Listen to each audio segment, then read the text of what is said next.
Guten Tag, ich heiße Belaev Vitali. Ich bin Student des ersten Studienjahres des Vologdaer Staatlichen Technischen Universität. Sie ist eine der größten Ausbildungsstätten des Vologdaer Gebiets. Ich studiere an der Fakultät für Elektroenergetik und meine Fachrichtung heißt Informationssysteme und Technologie. Das ist eines der Gebäude meiner Universität. Hier befindet sich der Lehrstuhl für meine Fachrichtung. Jetzt gehe ich dorthin.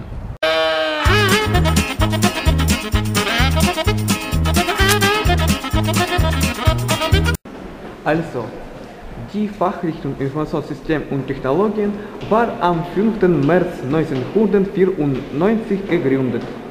Ich habe diese Fachrichtung selbst gewählt. Ich meine, sie sei sehr perspektivisch und universell. Die Fachrichtung Informationssystem und Technologien bildet hochqualifizierte Diplom-Ingenieure für Automatisierung und Programmierung heran, die in der modernen Gesellschaft gefördert sind. Man kann noch viel erzählen, aber die Zeit ist begrenzt. Auf Wiedersehen.